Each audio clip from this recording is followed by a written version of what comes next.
part in it, but just between you and me, I don't think we should do this if anybody is going to talk about how much Doug likes to dress in women's things.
We have decided not to get into your specifics about your personality flaws as an adult, because we are certain that your friends and neighbors will be shedding adequate light on these as the night progresses. We simply wish to tell you, Doug, that we are very sorry. We are sorry for nicknaming you Doug Scooby-Doo. We are sorry for the way we would tease you incessantly by whispering the name Doug Scooby-Doo every time we passed by you, even though we knew you would respond by crying to Mom, throwing a tantrum, and withdrawing into the fetal position in the corner of your room for hours. That's true, by the way. That is true. We are sorry that we never included you in our games and activities, which led you as an adult to be very passive and withdrawn. We are sorry that we never attempted to stop our mother from continually dressing you in Pee-wee Herman-type outfits and styling your hair in that hideous bowl cut until you reached your adolescence. We are sorry that we never encouraged you to be involved in sports or activities, and therefore, as a child, you never experienced a sense of achievement or self-worth. However, we believe it is not too late for you, Doug. There is still time for you to heal that damaged child within.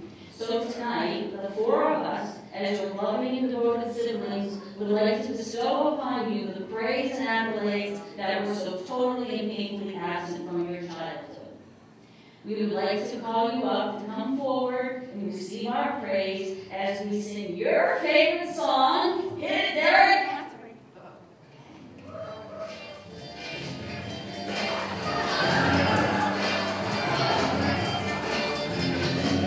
Hallelujah.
written to you for this occasion by Auntie Peggy. She tells the story this way.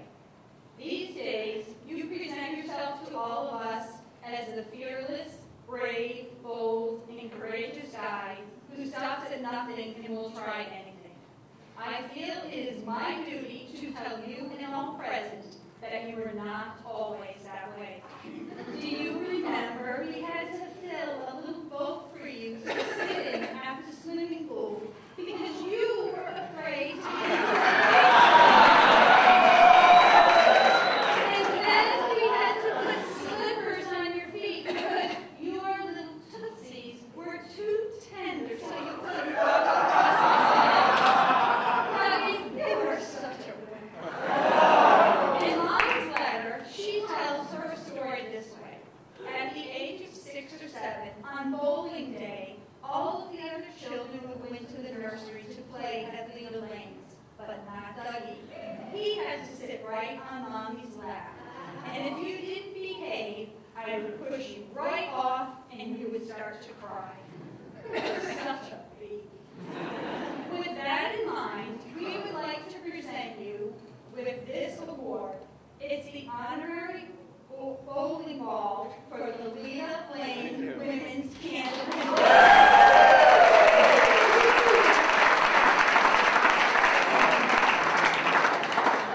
Story number 2. Every year when we were little children, we used to go down to Rocky Oak and Plymouth, Mass. For the 4th of July for the weekend. Our cousin Beth came along with us too, so we had 4 older girls to deal with. So we would head to her cottage. As part of the 4th of July celebration, we would participate in the annual Horribles Parade. Do you know where we're going with this? All of the children were dressed in costume. We would march around the neighborhood and then be presented before the judges. It was always a problem to figure out what we could do with you, Doug, for the little boy who was afraid to do anything. So Dad had the suggestion that we could be the Playboy bunnies and you could be Hugh Hefner.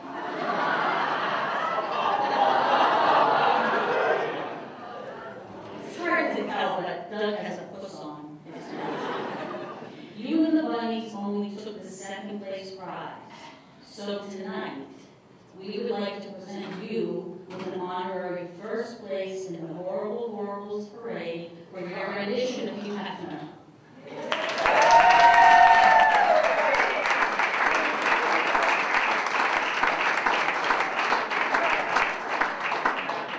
Need help? No, I got it.